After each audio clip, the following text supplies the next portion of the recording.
pray na sa araw nito, mangusap uli ang ating Panginoong Diyos through the message about His powerful presence. Based sa nabasa natin kanina, Psalm 68, 4 hanggang 13. At dito sa message na ito, makikita natin sa next slide yung pagiging omnipotent ng ating Panginoong Diyos. Can you say omnipotent? Omnipotent. Ang ibig sabihin doon, all-powerful. And then, God is omnipresent or omnipresent. Ibig sabihin doon, God is everywhere. God is everywhere. Yung presensya niya. Right? So, titingnan natin yung mga attributes ng Panginoon niya ito through this message. And so, God's powerful message calls us to trust Him. Dahil sa Kanyang powerful presence, hindi lang basta presensya, kundi powerful na presensya, pagtiwala tayo sa ating Panginoong Diyos. Ang tanong for this message, where do we see God's powerful presence at work? Alam natin na makapangyarihan ng Diyos. Alam natin na ang Diyos everywhere. But where do we see ang mga ito? Una, tingnan natin yung first point natin. Basahin natin ng kasabay-sabay. God's presence in creation. Right? So makikita natin yung powerful presence ng Panginoong Diyos sa Kanyang nilikha, the whole creation. Yung nilikha mismo shows the power of God. Siya lang yung kayang lumikha out of nothing. Yung tinatawag na ex nihilo. God created the universe out of nothing. Tayo, pag meron tayong gagawin, kailangan meron materyales. But God created the universe out of nothing. Sa salita niya lang. And God said, and then, nilikha niya ang buong daigdig. And dahil siya yung makapangyarihan na lumikha, He is also in His creation. Nakikita natin, even now, makikita natin yung Kanyang pagmamanage sa Kanyang nilalang. His majesty and provision in nature and all living things. Tingnan natin yung ilang verses na makikita natin yung presensya ng Panginoong Diyos sa creation. Sa passage natin, sa verse 4, sabi dito, kung nababasa natin, basahin natin sabay-sabay, sing to God, sing Him praise of His name, extol Him who rides on the clouds, rejoice before Him, His name is the Lord. Okay? So, this God rides on the clouds. Yung pag-iisip kasi ng mga tao in those days, yung mga pagan na mga tao, ang kanilang Diyos-Diyosan daw sumasakay sa clouds. Pero sabi ng psalmist, actually, ang Panginoong Diyos, He is the one riding on the clouds. He is present in His creation. Hindi yung mga Diyos-Diyosan na yan yung binabanggit. Okay? So, pinapakita dito ng psalmist kung sino yung Diyos. He is the Creator and He is present, managing His creation. Sa verse 8 to 9, tingnan ko natin sa next, basahin natin sabay-sabay. The earth shook, the heavens poured down rain before God, the one of Sinai, before God, the God of Israel. You gave abundant showers, O God. You refreshed your very inheritance. So itong earth na sinasabi ito, yung mundo, yung heavens, sabi dito, before God. Naulit, before God. So itong creation ng Panginoong Diyos, they are in the presence of God. Nakikita ng Diyos, and He is also before their presence. So yung presensya ng Panginoong Diyos, we can see in His managing of creation. And then sa next na slide, verse 13, basahin natin sabay-sabay. Even while you sleep among the campfires, the wings of my dove are shot with silver, its feathers with shining gold. Pinapakita dito na kahit yung ibon, napapansin ng Panginoong Diyos. Okay? So we can see here the presence of God, kung paano niya inaalagaan pa rin ang kanyang mga nilikha hanggang sa ngayon. He is the powerful creator, pero He is also the one managing yung whole creation. And then sa pangalawa, makita natin, basahin natin sabay-sabay, God's presence in His people. Right? So, of course, the whole creation, God is there. Pero especially sa kanyang bayan, His people, His chosen people, He leads, protects, and provides for those who trust in Him. Sa passage natin, sa verse 7 and verse 10, makikita natin yung emphasis on your people. Basahin natin sabay-sabay. When you, God, went out before your people, when you marched through the wilderness, the earth shook, the heavens poured out rain before God, the one of Sinai, before God, the God of Israel. You gave abundant showers, O God. You refreshed your very inheritance. Your people settled in it. And from your bounty, God, you provided for the poor. Emphasize natin dito yung your people. God, you went out before your people when you marched through the wilderness. Ito po, sinasabi ng psalmist kung ano ang ginawa ng Diyos, kung paano niya niligtas at sinamahan ng kanyang bayang Israel nung sila ay maglakbay mula Ehipto papuntang Canaan, the promised land. 40 years, sinamahan sila ng Panginoong Diyos. And then sa verse 10, your people settled in it. Okay? So mula Egypt, slavery, sinamahan sila, niligtas sila ng Panginoong Diyos papuntang promised land. Hanggang sa mag-settle sila sa Canaan. So pinapakita dito ng psalmist yung presensya ng Panginoong Diyos sa kanyang bayan. Can you say amen to that? Kumbaga, nasaan ang Diyos kasama natin ngayon? Tayo ang kanyang bayan. Tayo ang kanyang mga anak, mga tao, mga hinirang. And He is with His people. Sinasamahan niya ang kanyang bayan. That's why dito sa New Testament, makikita natin sa Matthew 1:23, basahin natin sabay-sabay. The virgin will conceive and give birth to a son, and they will call him Emmanuel, which means God with us. Okay, and then yung nagsulat dito yung prayer, sabi niya, thank you God for loving us so much. You sent your only Son to be with us. Because of your promise, I know that I will never be alone. Yung Old Testament emphasis na sinasamahan sila ng Diyos. Dito, yung prophecy nangyari when Jesus Christ became human being. Naging tao siya. At sabi dito ni Matthew, ang pangalan niya ay Emmanuel. Ang ibig sabihin nun, kasama natin ang Diyos.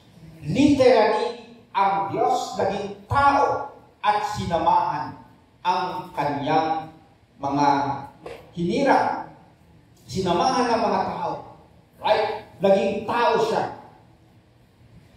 Then, sa John 16:7, tingnan po natin, basahin natin sabay-sabay. Nevertheless, I tell you the truth. It is to your advantage that I go away. For if I do not go away, the Helper will not come to you. But if I go, I will send him to you. Okay. Ito po, nung sinabihan ni Jesus Christ ang kanyang mga disciples na aalis siya. Then malungkot ang kanyang mga disciples. Pero sabi niya, it is for your advantage na ako ay aalis. Kasi kung hindi ako aalis na helper, sino yung helper na yun? The Holy Spirit will not come to you. Pero kung ako ay hindi siya naalis, I will send him to you. Okay? So, sinabi ni Jesus Christ, I will send the Holy Spirit. May time din na sinabi niya, and my Father will send the Holy Spirit, the Advocate, in my name. Sa creeds ng church, may issue dyan eh. Saan ba nanggaling ang Holy Spirit? Is it from the Father or from the Father and the Son? Sa original na creed, from the Father, na sinasend niya yung Holy Spirit. Kaso nga lang, yung Western Church, kasi at that time nahati yung Western and then Eastern. Yung Eastern, ito yung tinatawag natin ngayon na Greek Orthodox. Mine-maintain nila, the Holy Spirit comes from the Father. Dito sa Western Church, yung Catholic Church, Roman Catholic Church, and then kasama tayo ng Protestant na nanggaling doon, ang creed natin is the Father, the Holy Spirit comes from the Father and the Son. Okay, magkaiba dito.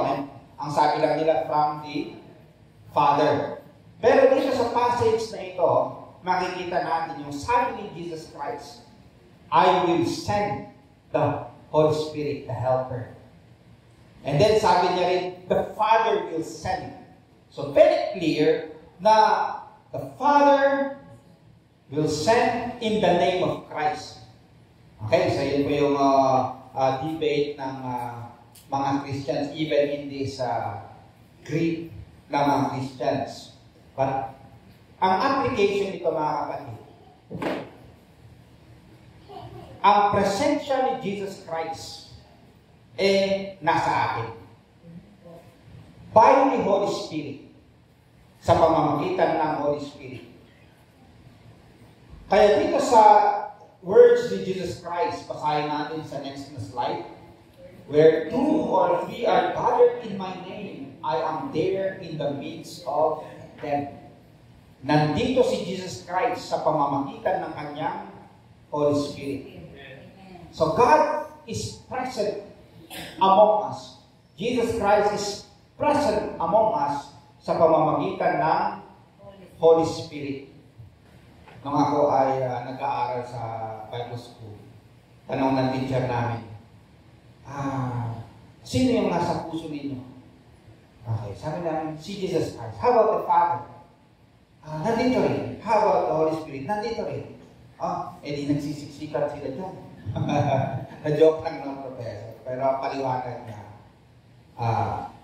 God, the Father, God the Holy Spirit, God the Son is with you, is with us, is among us through the Holy Spirit.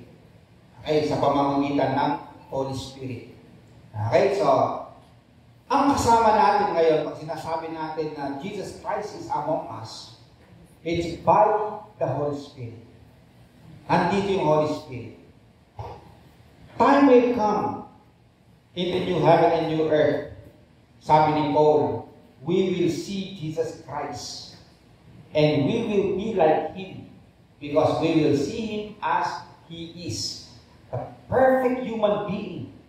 Magiging ganun tayo. Makikita natin si Jesus. The perfect human being in the new heaven and new earth. Meanwhile, nararanasan natin siya by the Holy Spirit. The presence of God among His people is by the Holy Spirit. Okay? Next na slide. Basahin natin sabay-sabay. God's presence in the powerless. He defends the weak He restores the lonely and even empowers the overlooked. Sa verse 5 to 6 ng Psalm 68, basahin natin ng sabay-sabay. The father to the fatherless, and the defender of widows is God in His holy dwelling. God sets the lonely in families. He leads for the prisoners with singing, but the rebellious live in a sand-scorched land. So makita natin dito yung puso ng Diyos sa mga mahihina, katulad ng mga fatherless, mga orphans, even widows. In those days, pag namatayan ka ng asawa, sobrang hina mo na. Wala kang defender.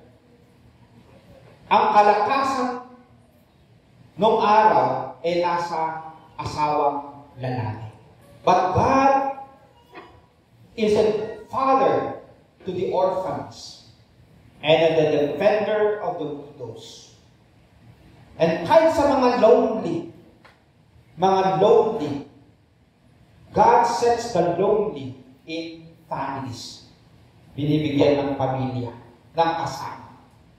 Even yung mga prisoners, minsan yung mga prisoners in those days kasi hindi makabayad ng utang. Mahirap. Okay? Hindi katulad ngayon na walang pukulong sa utang.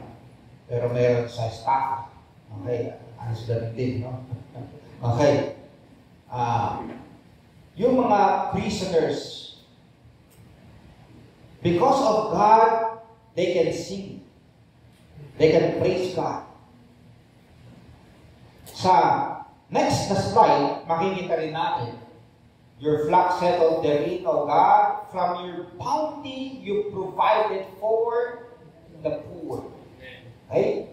So makita natin dito, yung power ng Panginoong Diyos sa mga powerless, mga mahihina.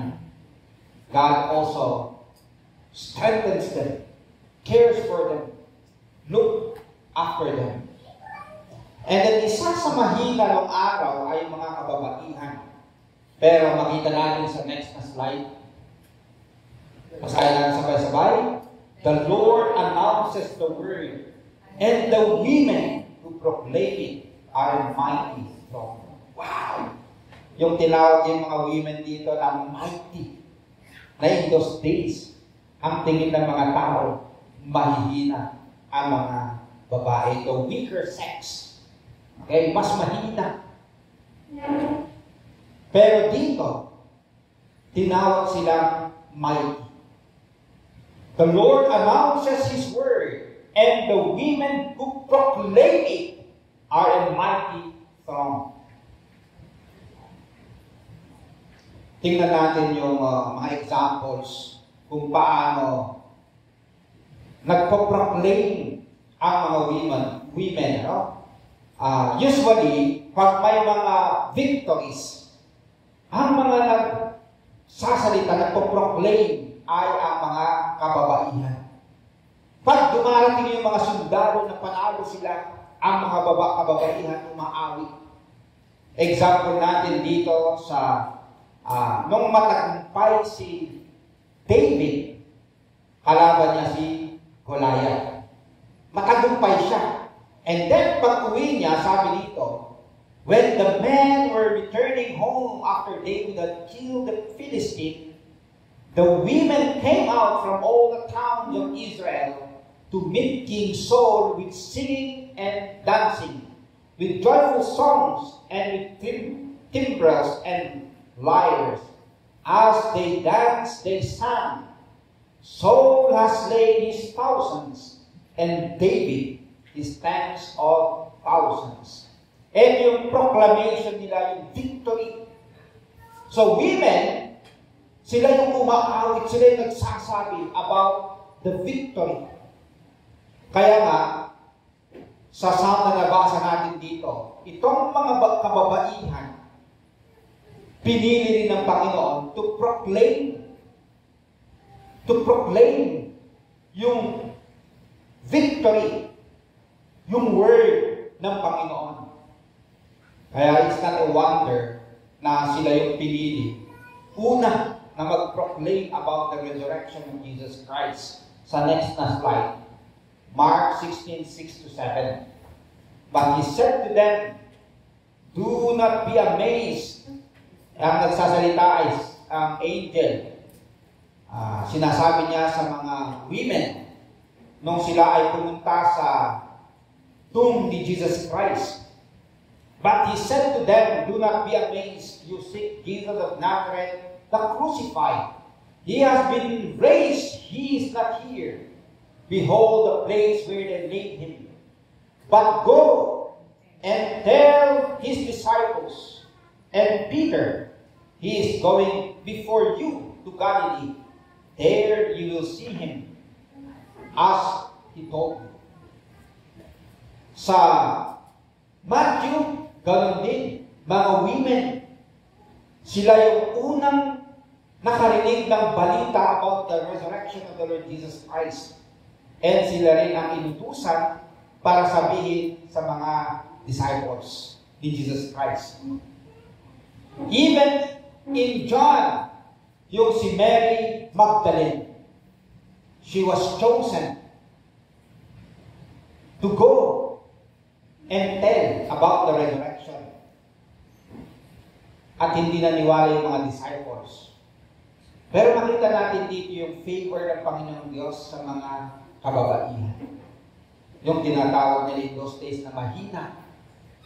Pero, binibigyan sila ng kalakasan and privilege to tell about the resurrection of the Lord Jesus Christ.